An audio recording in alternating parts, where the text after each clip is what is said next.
Hello everyone, welcome back to another video. Today we'll be taking a look at all four of these cars. So we'll start over here on the left. Basically what I'm trying to do is showcase some of the differences between the 9.5s and the 9.3s. So in this video we will compare everything against each other, and then I'll probably split this up into a 9.3 versus 9.5 video. Also, these vehicles are, being driven daily or else in various stages of repair. So you're going to see missing trim pieces, nasty paint, things like that, rough edges, stuff that's missing, cracked, broken. So I know about all the flaws. I'm very OCD with that stuff, so I do know. But the other thing too is, again, not perfect. This is just basically me filming this with my phone, so yeah, we'll see what happens. So again, I might break this up into two videos, but this is basically just going to compare all the cars from this range, this year range, which we'll get into in a moment. And the nice thing is that we have different generations, pre and post facelift. We have different transmissions, different trim levels. So starting on the left there, we have a 2007 SAAB 9.5. That's the third facelift. It's a Dame Edna. That has the 2.3 liter four-cylinder engine with a 5-speed automatic transmission. Next to that, we have a 1999 SAAB 9.5 Wagon. That has the 5-speed manual, and that isn't basically, it's not an S or SE. That's just kind of what they had in '99 in the US. So we'll get into that one. Then we have this base silver 9.3. It's a 1999. That has a 2-liter four-cylinder with about 185 horsepower. We'll get into more of these specs then later on. But that one, yeah, that was the manual there. And then the 2002 SAAB 9.3 5-door with, this is an SE, so this has the 200, I think it's 200 or 205 horsepower four-cylinder with a 4-speed automatic. So we have different trim levels, different body styles, and we'll just kind of compare them all and go from there. So let me get set up and we'll start with the 9.3s first. So first we'll start with this 1999 9.3. This is the base, like I said. So again, we'll get into more of the driving dynamics of it when we get going, but this is just more or less just kind of a visual. So you can see here in the front we've got more prominent plastic body cladding here, and we have these 3-spoke Delta wheels.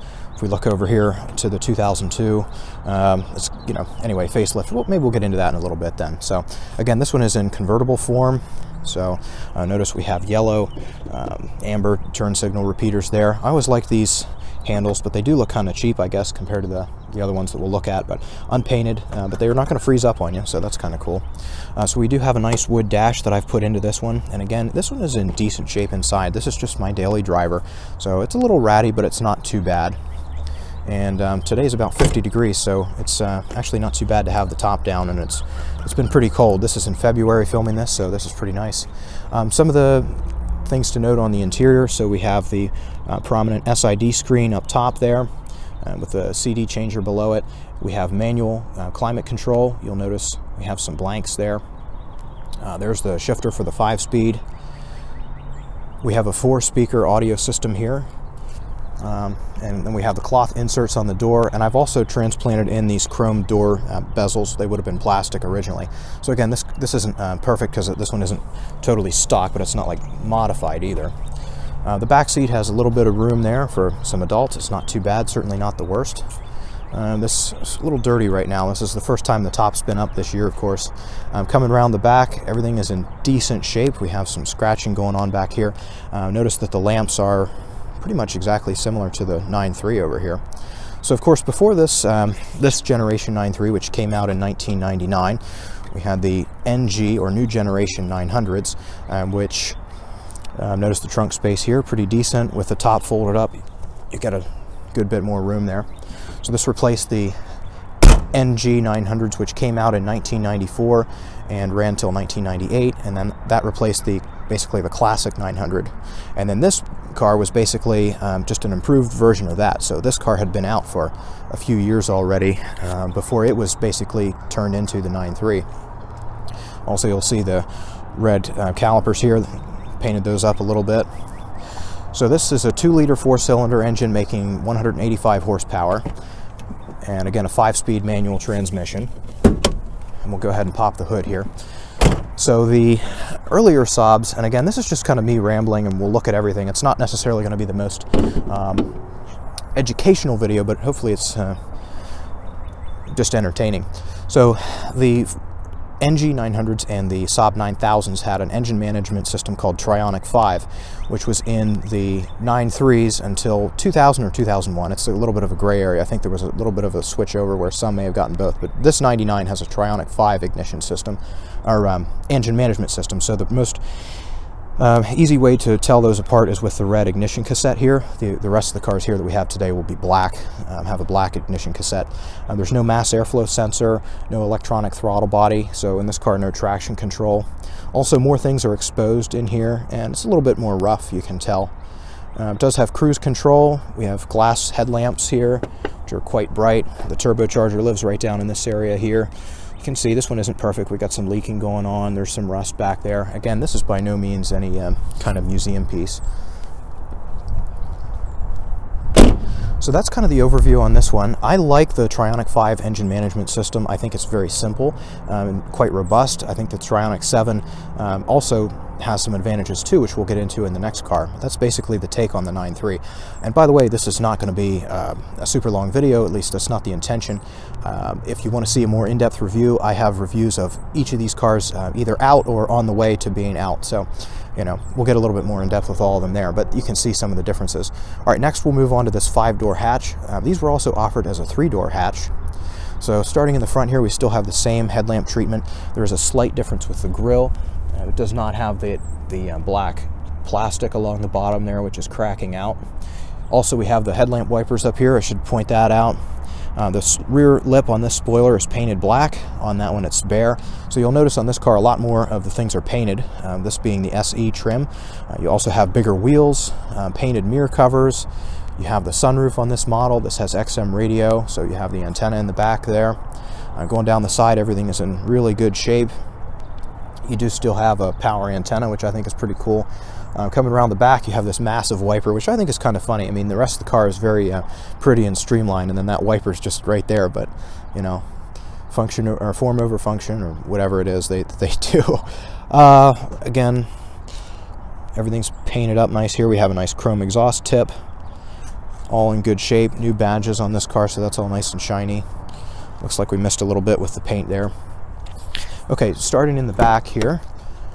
So again, the cloth is gone and we have leather inserts and chrome door handles.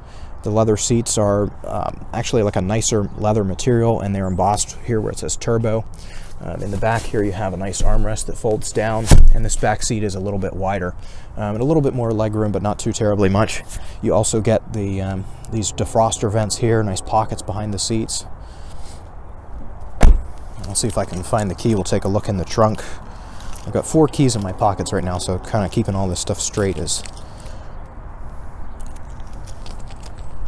And, okay, here it is. There it is. Makes a delightful chirping noise. And you can see we have a nice big hatch here, and these rear seats do fold down, so you have a ton of room. Below that, there's the spare tire and a couple accessories there. You'll notice these great big 6x9 speakers here on the rear deck lid. This parcel shelf can come out. Check this out. We have the same latch here on all these cars. So, various years, but they all have the same parts, and that goes back to the classic 900s, which I think is pretty entertaining. All right, then here in the front seat, again, we have leather, the chrome. We also have the nice door sills, which are in pretty good shape here. Again, nice leather seats that are embossed. We also have a sunroof there, which isn't open at the moment, but you have controls there. So this is kind of the same switch block as in the other car, but whereas that one controls the convertible top, this one controls the sunroof, but they both still say roof. Here we have a nice leather-wrapped shifter with a sport mode and a winter mode. We have traction control, automatic climate control, same radio and information display. We have a cup holder up here. A nice big glove box on the other side. These are power seats. We have a nice leather-wrapped steering wheel with nice grips, audio controls on the wheel. Again, a really nice dashboard. Slightly different gauge cluster here with the automatic. Yeah, this one is in a little bit better shape. It's got less miles, obviously a little bit newer. And again, we'll do a full review on this car at some point. Another difference to note here is that this emblem here, it just says SAAB, and the other one here, which is faded, says SAAB Scania, and so does the other 99, although that one's missing. So Lovely. So basically, during the time when this car was made and that car was made, General Motors took over, so the Scania part of the emblem went away. All right, underneath the hood of this car, you can see it's a little bit different here. We have the black ignition cassette. We have a different cover on the back, plastic boost pipe, but we do have a nice battery cover. Everything under here is in pretty decent shape. So it's basically the same engine, but they've made some revisions to it. You'll notice here we have the presence of the mass airflow sensor, and there's an electronic throttle body back there, which incorporates your traction control. So some of the differences, whereas this car is a little bit more coarse, it's also very simple. This car has a lot more moving parts, and it's a little bit more prone to failure, but the reward for that is that you do get a little bit more power, and it's quite a bit smoother. This car feels like an older car to drive than this one. This one is a little bit upgraded and a little nicer in that regard. Otherwise, everything is in pretty good shape under here as well. Okay, so depending on how this video gets edited, we will now take these for a drive, or maybe we'll take them for a drive later. Either way, those are the 99 and 2002 SAAB 9.3s. Just a little bit of a difference between the two of them, and pretty much the rest of the dynamics and everything we'll get into on the road. And moving right along, we have this 1999 9.5 station wagon. And again, so this one you know, isn't in great shape. I've done a lot of mechanical work and interior work on this car, and this year it gets the body work, so that's why it's going to look a little crusty in this video. These cars did, and so does the newer one there actually. These cars had really thin clear coat on the hood and the roof, so it's just what it is. Starting in the front here, we'll notice some differences. Now these cars are a little bit more different than the 9.3s, so you'll notice, I'll just kind of have them both in camera here, and we'll go over this part together at the beginning. You'll notice a different bumper treatment. This one obviously has a little bit more plastic cladding top and bottom. We have different vents down below, different vent design, different fog lamps. We have glass headlamps with a different shape, a different shaped hood coming to them, different grille insert, very horizontal, you know, lines to it. Of course, we have the wiper blades there as well. Moving over to the 2007, this is the third facelift, and there was a facelift in between. This one here, you can see we have chrome bezels around the lamps, different fascia treatment, you know, all together. Gone is any untreated plastic or unpainted plastic. We also have the lack of the wiper blades there. We just have high pressure jets, as is a little bit more common by this time. We have HID lamps as opposed to the halogens, which is nice. Now there was a facelift in between where basically they got rid of the split lamp design and went to a single plastic headlamp with they did actually have xenon bulbs there, and those got rid of the wipers as well. And then, of course, they tweaked the hood. You can see it's quite a little bit different. This one's a lot more rounded, but there's so much more detail to it. It certainly doesn't look bland or anything like that. Some of the other differences going down the sides here, you'll notice we have the amber turn signals, and then this one has the clear. Both of them have painted mirrors. And you'll notice that below the doors here, there's supposed to be some cladding. That's actually gone on this one. I just had the dog leg rust repaired on this, so we'll get into that in a moment. But basically, that's where the rocker kind of, or the fender there, quarter panel rusts out. So that's all off right now. But if it was there, you'd see a lot of unpainted plastic trim, just like up here and then around the back there. So going back the side here, we have a little bit different handle than the 9.3, but pretty much the same in operation. Again, still unpainted. Up top we have a roof rack and a sunroof, and again, as speaking as to, you know, how little I've done with this car as far as the body, we still have this crusty rack up there that I just haven't had time to get off yet. Coming around the back, this again, so that these wagons for us in the US, this was the first year for the wagons, which is pretty cool. And this, so we'll notice again some differences here on the back. For one, if you look at it from the side, you can see that the bumper is very flat right around this line right here. Also, the lighting treatment is different. So you'll notice this line right here, and then there's the filler around it. Also, these lights are a little bit blacked out at the top there, and we have this deep recess around the center. And also a lot of the dark unpainted plastic there around. If we move over to the 2007, you can see that the design basically in the quarter panel is there. Now again, we're comparing a wagon and a sedan here, so we're looking at different cars, but still it's the same kind of shape, except in this one, the bumpers are a lot more modern, and this was included in the facelift as well, where they kind of, you know, come up a little bit more and are less flat, which I think does look a little nice and definitely a little bit more modern. So that kind of changed that, and then allowed the the quarter filler to go away, but the rest of the fender is pretty much the same. The lines are all the same and everything there. I always like these 9.5 wagons. I think that, you know, if you look at it from here forward, pretty much it just looks like a sedan, but then, you know, the wagon adds so much practicality to it. Okay, we'll start this one at the trunk. So we have the release here, and then this comes up, and we have this nice cargo cover here which can fold back, and back here we find a subwoofer. By the way, the 9.3 has a 6-speaker audio system, just a 4 in the silver 9.3. This one has an 8, and I believe the black 9.3 has a 9. Could be wrong on that. There's a little storage compartment here. There's storage underneath each side. There's more storage below. There's this nice rubber mat here to kind of keep everything neat. We're missing a trim piece here. The back of the pre-facelifted, like the first generation of 9.3s, was a little bit different in the back because they had planned on adding some rear-facing seats, but they realized that that wasn't going to happen, so they redesigned some things. By the way, these are known as the old generation 9.5. The new generation 9.5 came out as a 2011 model and ran until 2012, so it was pretty short-lived. So this is the old gen, but this is the first facelift or first generation of it, and this was the final facelift. So the rear of the facelifted, or the second facelift model, there's so many facelifts it gets complicated, but the rear of that was a little different with parking sensors and things. The front was different mainly with the headlamps. The interiors were pretty much the same. Starting here in the back, again, nice chrome handles. We have cloth inserts here on this one. You'll notice the door handles in my car are brown, or I'm sorry, gray. They were tan. The tan handles kind of seem to crack out over the years, and they're pretty expensive if you can find them in good shape. So I just put in these gray ones, and they do okay. So again, everything's in pretty good shape back here. Just a couple things loose, and it's a little dusty. We have a nice fold-out console here with some cup holders, but that's about it. So just nice, softly padded. These headrests come up. Nice ventilated leather. We'll get into that. It's just very nice. This is very high quality leather. It's lasted a good long time. This car did have heated seats, but those aren't the most robust in these cars, so I don't know if that still works anymore. We do have climate vents back here underneath the floor, on the console, and then also in the door, which is a really nice touch. Power windows, of course, nice pockets on the seat. We have lights back here. This is a really nice place to be. These seats are really wide. You know, frankly, the 9.5 isn't that much bigger than the 9.3, but it is a little bit, and you can definitely notice it in this car. But plenty of room back here for 2 or 3 adults, at least 2 adults. Very nice. All right, moving on to the front. Again, we have cloth with the gray handles. You'll notice in this car, they kind of went crazy with some of the features. The later 9.5s were a little decontented, but we'll get into that because it's not necessarily a bad thing. It just makes them different. You'll notice this has the trunk release here and also the fuel filler release.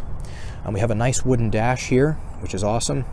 Many buttons. This is my favorite 9.5 interior. I love all the buttons. I love how it looks at night. So starting here on the left, we have all our lighting controls. A few blanks there for some options that we didn't get in the US. Turn signal stalk here. The wiper stalk is over here. Okay, so here are some differences between these cars. Again, this being the first generation, we have this SAAB information display with the tape and CD player below it, and then the automatic climate control system below that. We also have a cup holder over here. And below, so you can see we have in this car heated and ventilated seats, so that's a really nice option. The facelifted model saw what was called the, I believe it's the E-SID, so instead of having a ribbon and a different, it's kind of hard to describe, I can't really describe it, but they had a different SID that also incorporated like the parking controls and everything like that, or the parking sensors. We also have a very simple gauge cluster here. There isn't even a boost gauge on this one, so very neat. Again, being a 5-speed automatic, or sorry, 5-speed manual, we have this nice shifter here, the lock button right there as well. All your window controls are here. We have a console here that slides forward, gives you a cup holder inside. Nice power seats here as well with memory. This is a SAAB thing that you're going to find. The plastic clips like to break on these, and then they don't exactly want to stay where they should. So it's just a SAAB thing you have to learn to live with. Overhead, we have this light which you can adjust wherever you want. The rest of your lighting controls are up there as well. The mirrors, are right here, and then visors rather, actually fold out, and they give you another visor below that. And I like that they're black too. That's kind of cool. So we have that. Well, we'll get to it then, but The facelifted model was pretty similar to this. I think the steering wheel was different. There's some, I think the radio might have been a little different. The SID was quite different. You don't see too many of the facelifted ones in where I live, so I'm not super familiar with them. But again, the audio system is really good in this car with this stereo and stuff. It's quite good. So this car is very different. It's we'll get into it on the road. It's not the fastest. It's not the most impressive, but it's still really, really nice to drive. All right, we'll go ahead here and pop the hood, take a look underneath. So here we have a 2.3 liter 4-cylinder, again mated to that 5-speed manual. And this one puts out 170 horsepower, so it's definitely the least powerful of the bunch by a little bit, although it does have the same size motor as the 2007 over here. Again, this one's all dusty. I drive this one, so it's not perfect. So you'll notice again, Trionic 7, so we have the mass airflow sensor, the different throttle body, among other differences, the black ignition cassette, the batteries right up here. You do have plenty of room. You can see right down to the ground, which is kind of cool. Not too bad to work on. So plenty of room up here. Again, it would be nice to get this cleaned up, but whatever. So look at the differences here with these lamps and the way those are fit. We'll kind of get back to that on the other one here, and just kind of the way all this fitment is. Just kind of keep that in mind. All right, so that's the first generation 9.3, first facelift. All right, there's that. All right, now we'll move over to the 2007 here. So again, very different front end, but we covered that before. Moving back the side, here we have 17-inch alloys, whereas the 1999 has the 16-inch. Different treatment down here. We have painted trim, painted body side molding, again, painted mirrors. Here, they painted the door handles. It's pretty much the same design, however, it's painted, so that's kind of cool. Always like the lines on these cars. You know, when you look at the roof line on this 9.5 sedan, it's kind of hard to show in film, but the profile of it is very, very Saab, as you can see, and it also shares kind of the same roof line with the 9.3 over there in the background, which is very cool. It's almost like they shared the same roof, but I don't think they did. So again, back here in the trunk, at the trunk, we kind of covered some of this before, but we still have the 9.5 badging, although on this side it gives you the engine size, whereas that one would say Saab there on the left, so slightly different. Again, this model is the sedan rather than the wagon, so it's quite different right off the bat, but we have a different treatment here for the license plate as well. Also with these lamps, they're red, but these turn signals flash amber and the reverse light is clear. So it's really weird how that is, because up close right now it looks red, but you have amber indicators, which is really neat.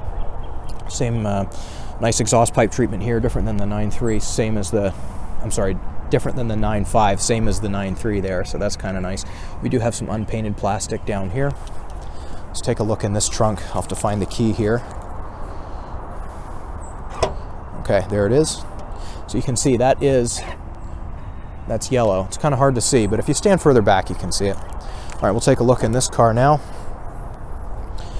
So again, we have a very spacious trunk with a pass-through, and then these rear seats do fold down. The rear seats fold down in all these cars, actually, which is pretty nice. Okay, and we do have the spare tire and everything below. The toolkit is there. It's in very good shape. And again, the same door handle, or handle there as the other cars. So by this point, GM had a bulk of the ownership, well, all the ownership of Saab. So while this car isn't a Chevy or a GM product, there are definitely some influences of that, and also the GM's platforming. So whereas the first generation of Saab had that distinct Saab like leather smell, and the plastics were Saab, and everything was Saab, this did start to use some GM parts, quite noticeably the antenna up there. Starting on the interior, while this is quite beautiful and holding up in really good shape, some of it is a little bit more plasticky than the early ones. It doesn't make it bad, but it's a little bit depressing, I guess. But on the other hand, it's quite a bit more robust, I think, than the first one. So here we have leather, although it's a different grade than the other kind. We do have nice wood trim here. They've changed the chrome out for satin nickel, but it's the same overall door panel, a different material. It's still fitted out very nicely.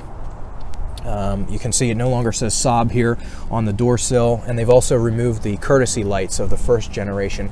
The first generation there has the courtesy lights on all four doors. This car just has the fronts. All right, so again, here we have the nice black carpeting with these light beige seats.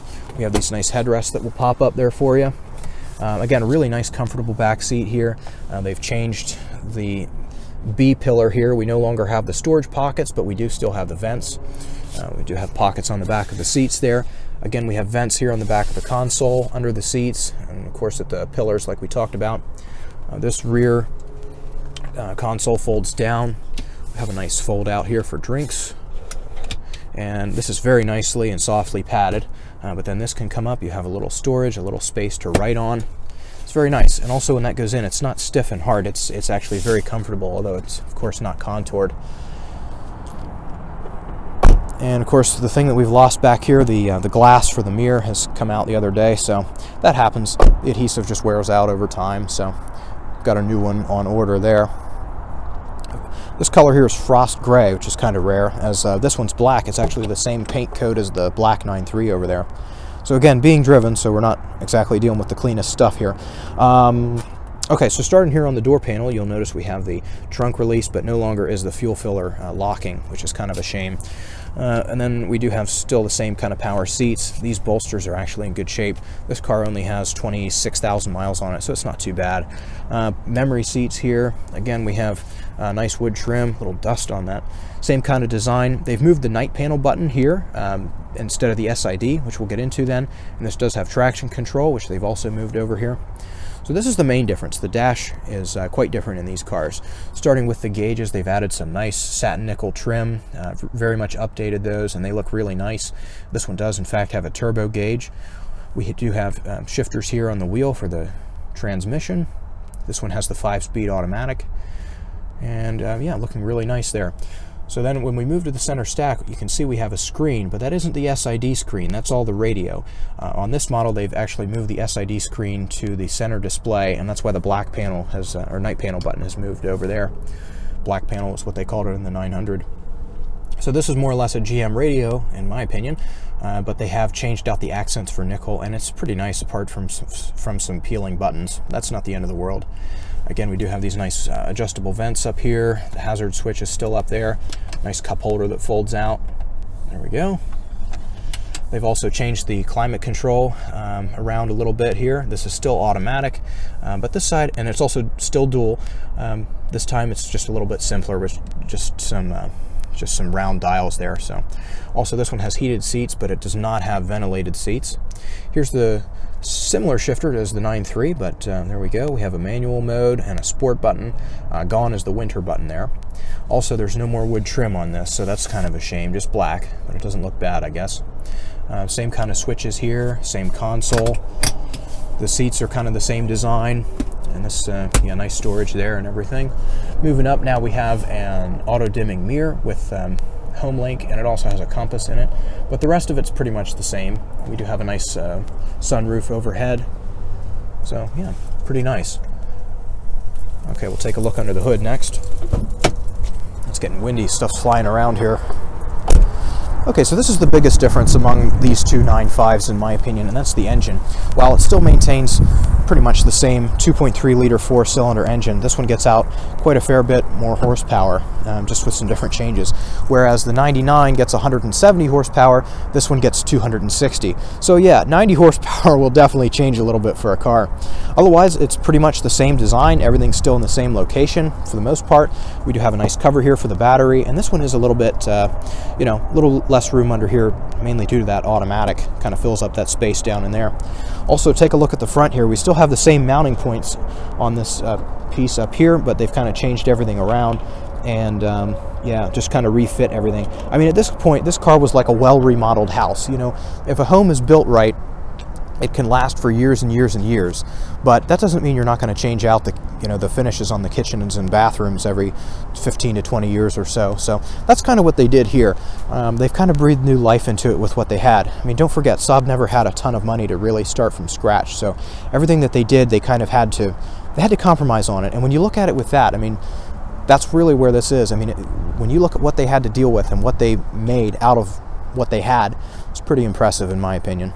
Again, you can see this is just a one-piece bumper, real conventional, kind of comes up to the same point as that other one, but definitely a different shape here across the front, definitely more rounded. So yeah, that's pretty much it for this. This one is the nicest one of the bunch. For the most part, being that it's the newest and also the has the less miles on it. But I'll tell you, you know, if you look at all these cars together, they all are fun to drive in their own way. So we'll kind of get into that here on the road in just a few minutes.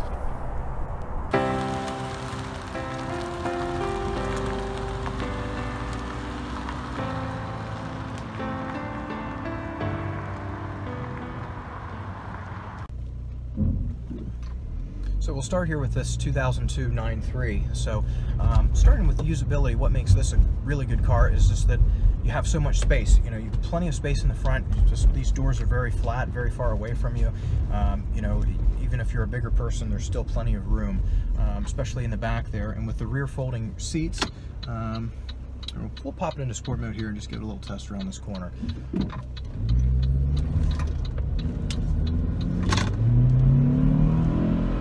There we go. So just a little burst of it, and then we'll put it back into normal mode here. But the sport mode basically tightens up the transmission response time and makes it just a little bit more nimble. It's very different. Like, you can definitely tell when it's in sport, and that's pretty impressive. And it's still pretty smooth, even for being a 4-speed automatic, which, let's face it, not a lot of people were able to do that. I mean, not a lot of 4-speeds ended up being like a multi-mode transmission, so that's pretty impressive. It doesn't change the suspension or anything like that. Back to usability, the rear seats do fold down. You can get a roof rack for this car, so you can definitely carry a bunch of stuff with it. With the winter mode and just the overall design of the car, it makes it great in winter. And also you have all these luxury features in here, so even if it's not winter, you still have good AC, nice wood trim, the sunroof, power windows, power locks, an alarm, all the trimmings you would expect. That performance is pretty decent, by the way. I always chuckled when SAAB said that this was a competitor to like a 3 Series or a C-Class, especially when they said that the Wagon was a competitor to the M3. And I still don't necessarily agree with that, but now, since I've driven this car instead of just the convertible, you can definitely tell. The hatchbacks are a lot more solid feeling than the convertibles, much quieter, and the SE with this engine is quite a bit more powerful, and frankly the transmission is pretty good too. I like the manual in that car, but this with the automatic is probably the way to have it, and just leave it as such. So, you know, pretty good overall. But yeah, everything works well. Everything's pretty, you know, held up pretty well with this car. I like a lot of the design features of it. I like the dash. I like all the buttons. I like the profile of it. You can definitely tell this is a SAAB going down the road. And not because it has 100 badges on it that say SAAB. It's very discreet like that, unlike a lot of new cars, frankly. But this one you can definitely tell it's a SAAB. This would definitely be a good car for somebody that's thinking about getting into these for the first time. So if you're watching the video trying to figure out which one's for you, this is definitely a good option. And although it's not the most powerful, it's definitely adequate. The power isn't shocking, but when you look at this car and the rest of it, you know, all together, it's more than you would expect, and it's definitely worth a test drive, even with this automatic transmission. So pretty good in that regard. Yeah, just a really good car to own. This isn't my car. I have the silver convertible, which I also like. I do like convertibles, but if you're not into convertibles, this is probably the way to go, especially at this point. Any convertibles, as they age, they're going to have issues. I mean, the top will need replaced over time, the hydraulic lines wear out and things, so this is definitely going to be the way to go if you can live without the convertible side of it.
Alright, so we've switched down to the 2002 9.3, and we're now going to take this 99 9.3 out on the road. I've got the heat on here. I've got the heated seats running, and I'm also going to run the windows up so that you can hear me and also to stay warm. So we're at 50 degrees right now, which is really good for February, but a little bit cooler than what I'm used to for running a convertible. But I'm really happy that this is working. This is a nice day to be able to do this. It's February in Central PA, so a 50-degree day is a win, even though we're kind of pushing the convertible side of things. All right, so back to the review.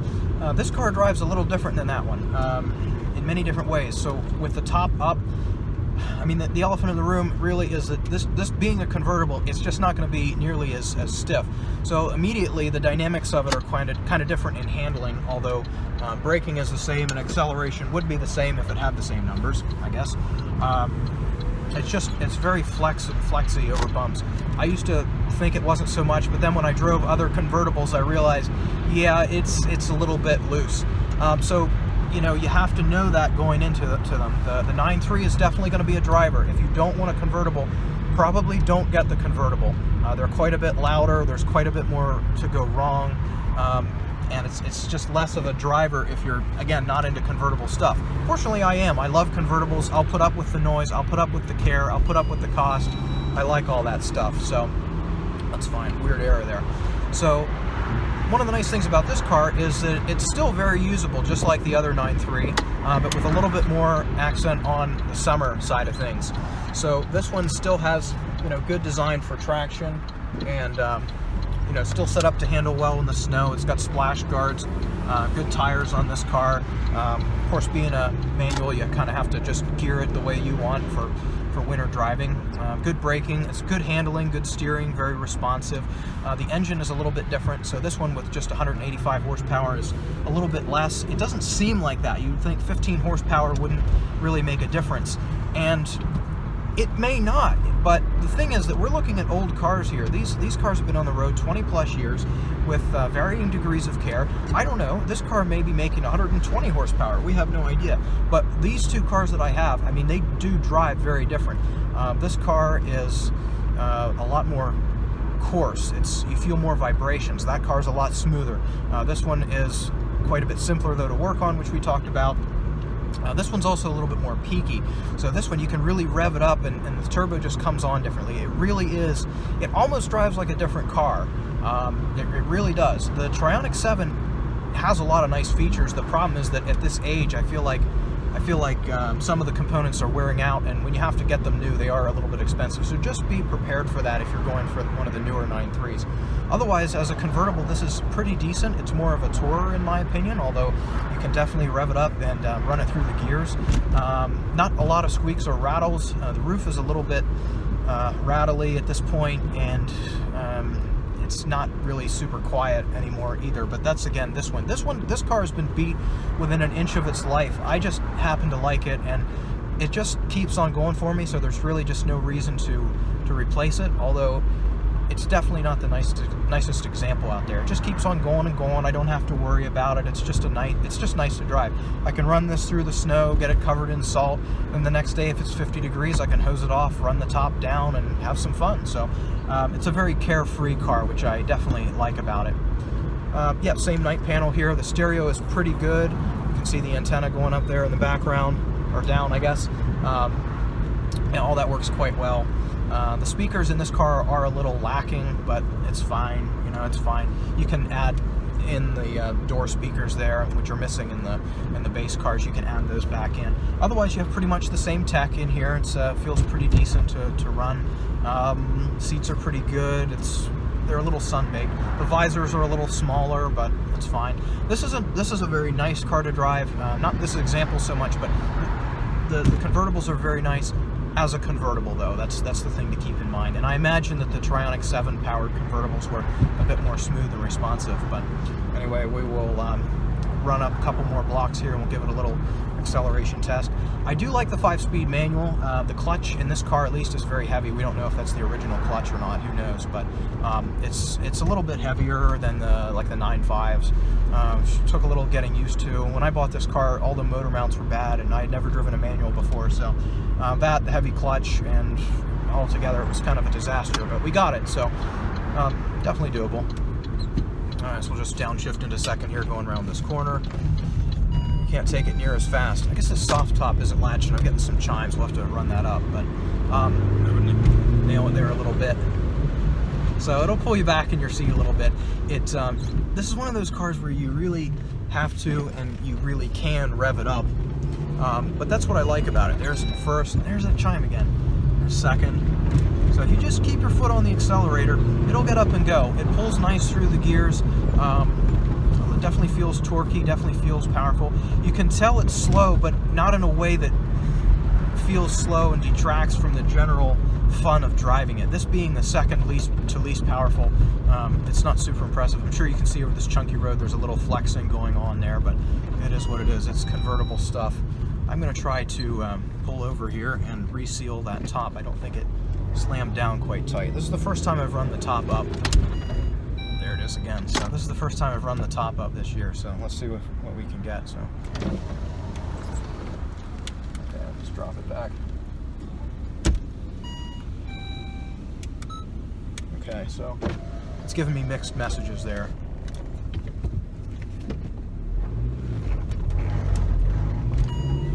Nope, didn't get it. All right, so we'll have to look at that. Also, you'll notice the exhaust is a little rattly on this car. I've got a loose heat shield. Again, this is my beater car in a way. I don't worry about this, so it's not perfect. Yeah, as far as I was going to say something about the power and driving it, but I can't remember. It might sound like I'm being a little rough on this car, but I'm just trying to compare and contrast them. Now, this is still a really good car, and I love it. I've had this car almost, I think, 7 years now, and it's been pretty reliable for me. I've really enjoyed it, had a lot of good times with it, and it's definitely been a good car to own. This will definitely be a memorable one.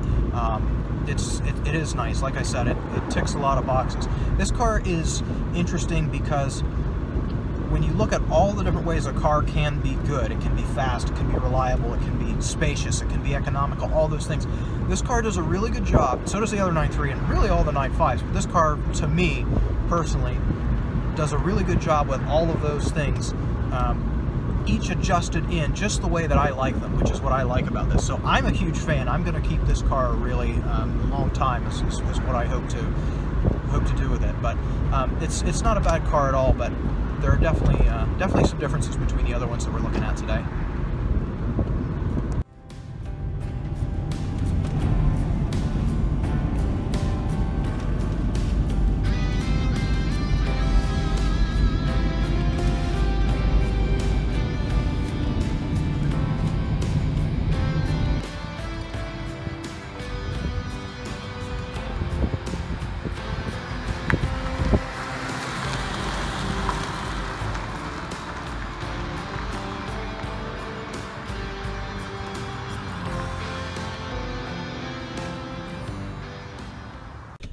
Alright, next up on my test drive is the 1999 9.5, and this is actually a little nice to be out of this, or I'm sorry, out of the convertible and into this. It's quite a bit more quiet. So, starting with this one, what makes this a good car and what makes it very usable and practical and things, we'll just start there. For one, again, it's a wagon, so, you know, that's practicality all over it. The roof rack and cross rails add a lot. That's a strong roof. You can carry a lot up there. The rear seats fold down if you need more room, but the trunk itself is pretty spacious. In here, there's plenty of room. This is classified as a mid-sized car, but I can't even reach the far edge of the seat. So it's very spacious in here. Definitely a lot of room all around you. You could definitely drive this car as a bigger person and be fine. I also like the belt line, is nice there too. As far as day-to-day type stuff, again, filled with luxury features of the 90s. We have nice leather and wood. It smells like leather and wood. It smells like an old luxury car. Again, we have a sunroof. Everything's leather wrapped. We have automatic climate control. We have a CD player and a tape player, which is nice for a lot of people. I don't know, I like that. The SID works quite nice, which gives you your trip computer. Big glove box, big storage in the trunk, things like that. Nice power mirrors, which I guess they all have, but just a very nice car overall. This one's pretty good in the snow. This one has sportier tires, so I don't generally drive it in the snow, but it does pretty well overall. Different weight distribution. My take on the 9.3s versus the 9.5s, I love them both. I love all generations of them, really, all of the, like especially the old generations. The newer generation stuff, I see 4 stages of SAAB, and I consider this to be the third stage, and this is my favorite. That's why I own so many of them. But of this kind of year range, you know, they're all pretty decent. There's definitely some differences with the 9.3s and the 9.5s. The 9.3 and the 900 feel like a Saab. Like, that's what a classic 900 feels like. When you get into 9.3, to me, having owned a classic 900, that's kind of like, okay, you keep the dynamics, you keep the principles of it, you keep the whole idea, but at the time it was new. It was new, it was fresh, it was in many ways better at the cost of some of the quirkiness and originality of the classic 900, but it's still a very good car. The 9.5 takes it up a notch in terms of things like performance and whatnot, but it loses a little bit of the Saab feel. It loses a little bit of the essence. Whereas the 9.3 feels like a Saab, this feels like a sedan made by Saab. Just, it's a little bit different. Still a lovely car. That's kind of always been my take on it.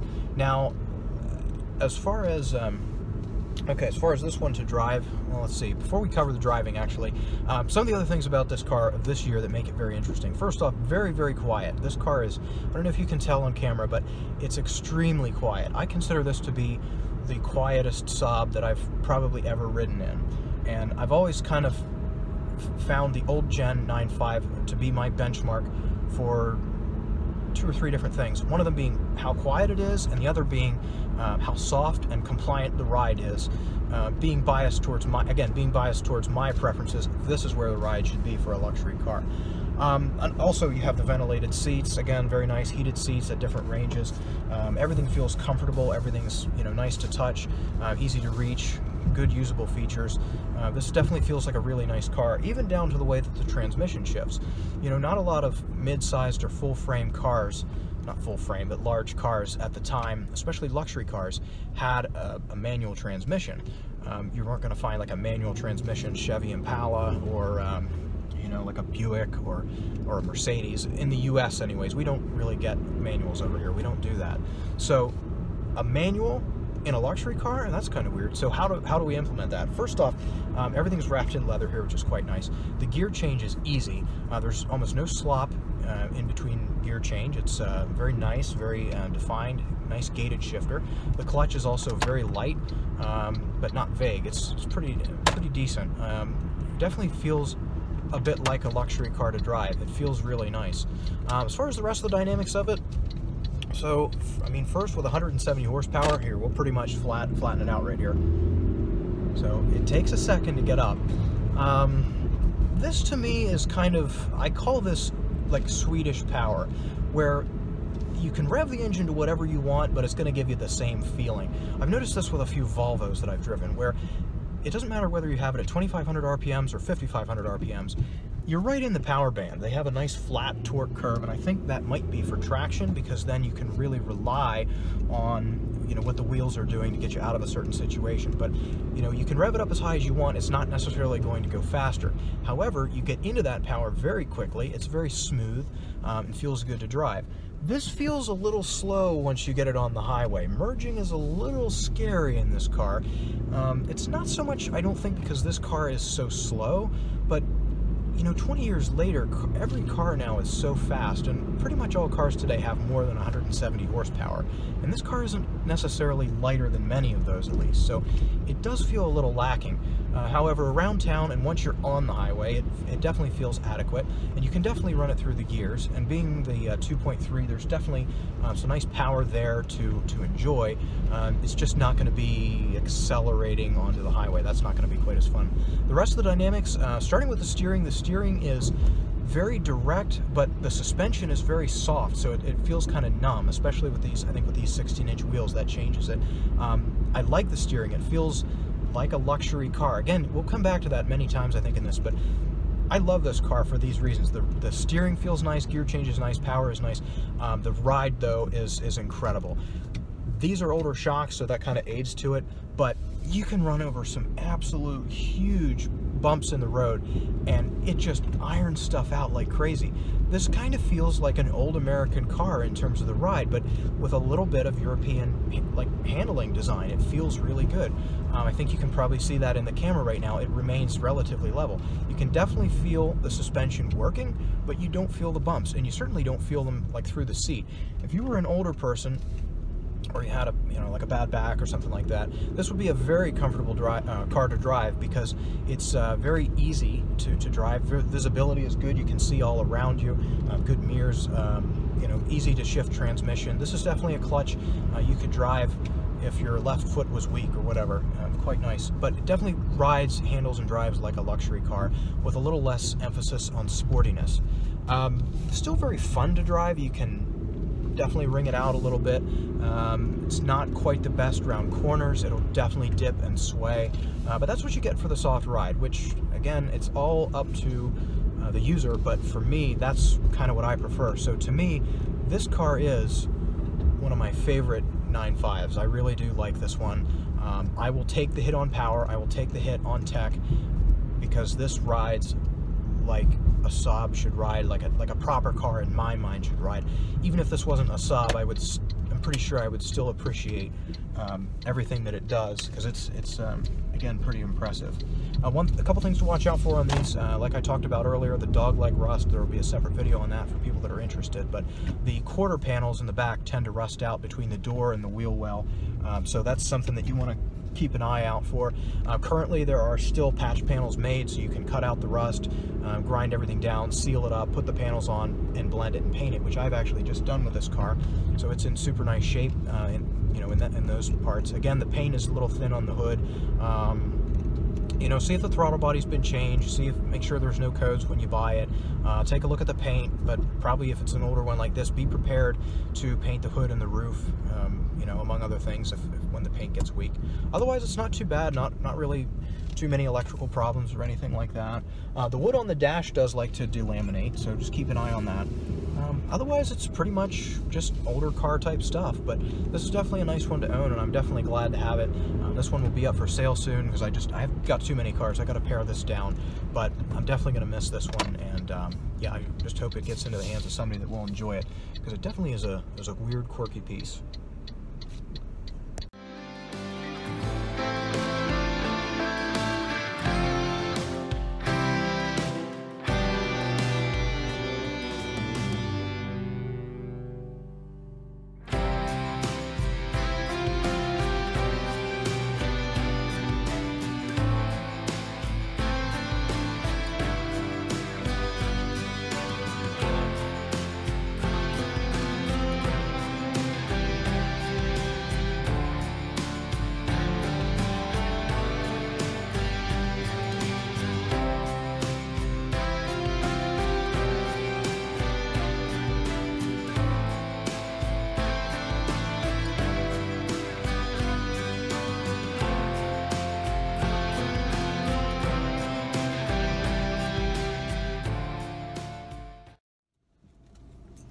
Alright, now we're in the last car to film for the day. This is going to be the 2007 9.5.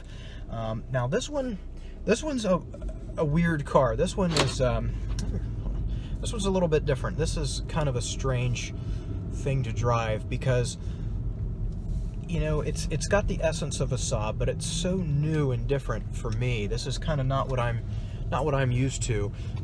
It's very interesting. So driving this one, I mean, right off the bat, it's going to retain, you know, a lot of the usability of the 9.5 Wagon. You can still get a roof rack for this. The rear seats still fold down. You know, a little bit of it is lost, but again, it's a little bit more stylish in the eyes of many. Again, same interior space and everything like that for the cabin. By the way, this is the only car that I don't own. The rest of them are all currently in my name. This is my father's car, so for him, he wanted something that was newer and a little less miles, and definitely going to be a 9.5. So for him, we picked this one out.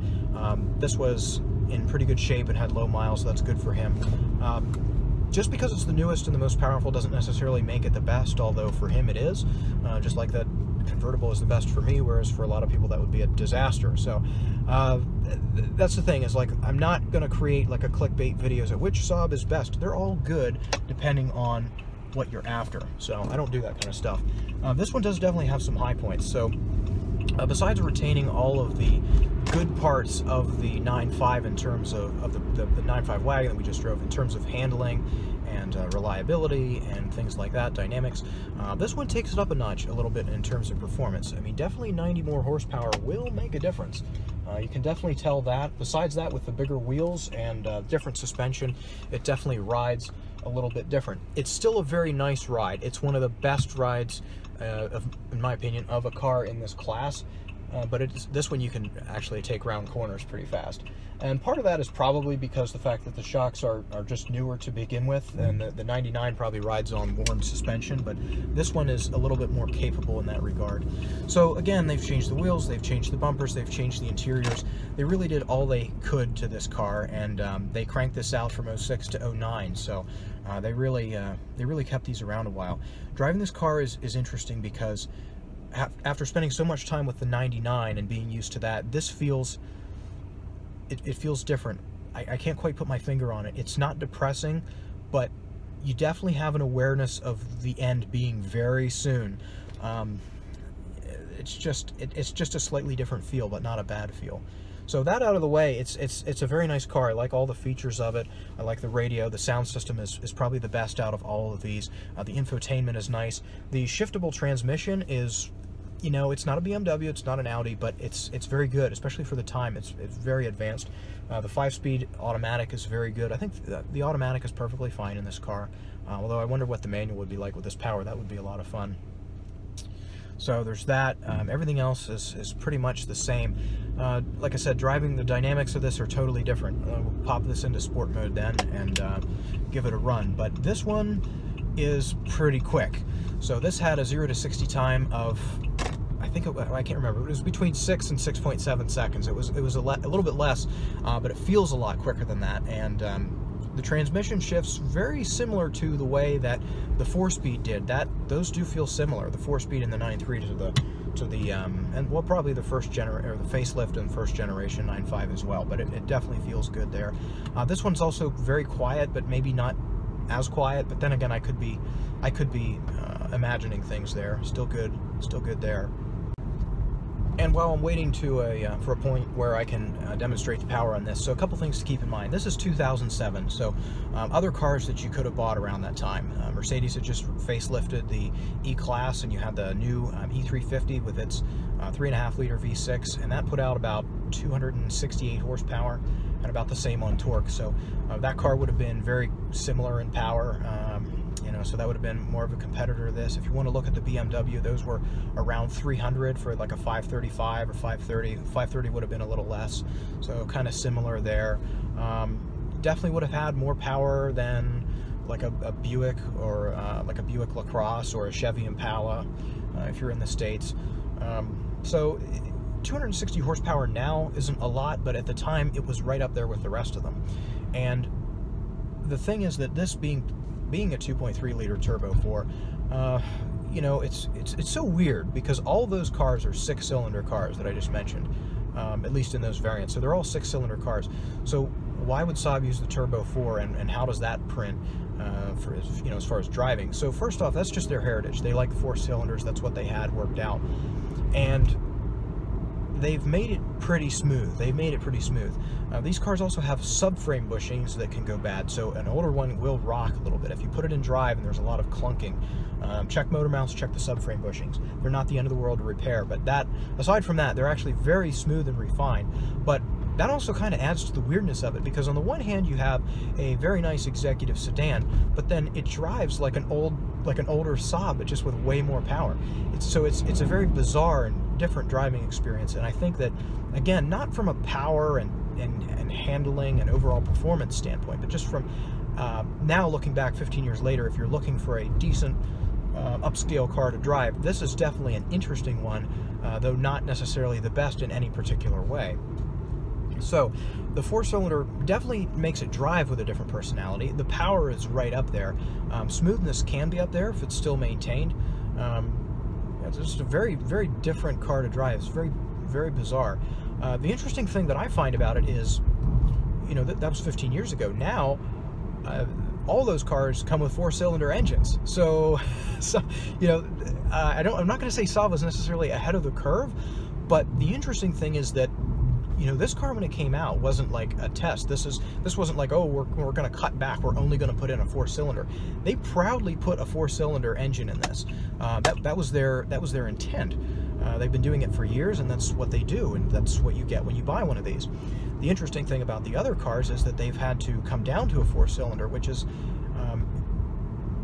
probably a downgrade for a lot of people that are used to a 6, who frankly before that were used to an 8. So this is kind of ahead of its time in that it already basically had what cars today have. One thing that this car has that even cars today still struggle with is it's got pretty decent reliability. You know, I talked to a couple of shops that do some work on European cars, and a couple places have told me, and again, it's all subjective, it's all opinion, but they've told me that, you know, SAAB did do a really good job with their 4-cylinders, and they've in fact done them better in some ways than, or had better luck with them at least, than some manufacturers are now. And I think that's true, although this does certainly lack some of the features and complexity that the new ones have. I've got it in sport mode now at this red light, and we've got a gap, so we'll just give it a little test here. So you can definitely feel it pulling a little bit, but this one holds gears. That's 40, so 45, 50, and we're backing off. I don't want to be speeding around in this thing. I try to take it easy on this car, but we also want to demonstrate its capabilities. This car is quick.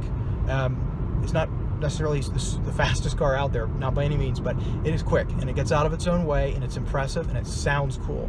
And that's kind of the thing, is that when you see like a 9.3 or something going down the road, it's weird shaped, it sounds weird, it looks weird, the person driving it often, you know, some strange person, whatever, frizzy hair, fancies himself an artist, everything that I am.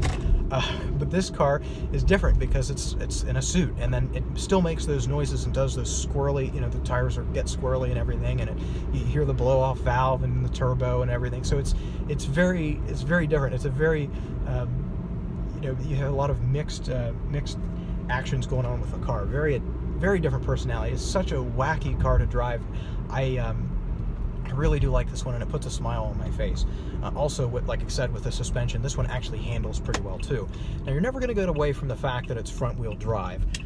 They never offered these as all-wheel drive vehicles, and of course, no SAAB ever really was rear-wheel drive. So, front-wheel drive is what it is, but you know, it's fine.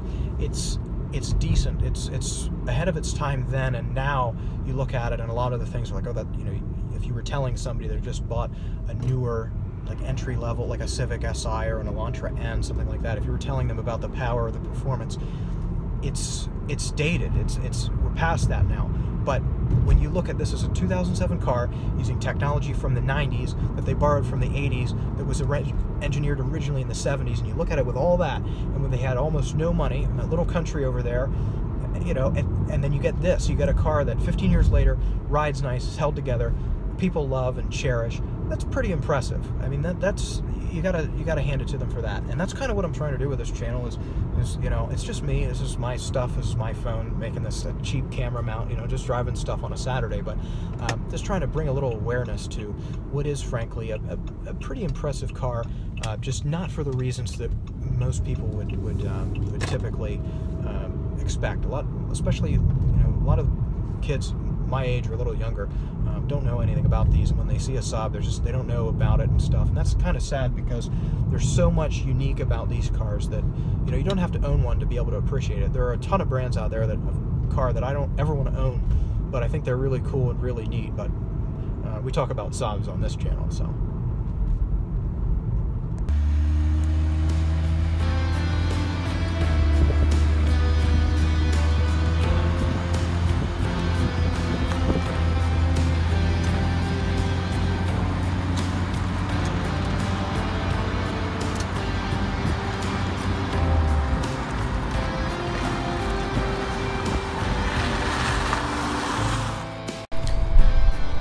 So there you have it. We've compared all these different cars against each other. Sedan, wagon, convertible, and hatch, varying different years, models, you know, trims, specifications, everything. Different wear and tear.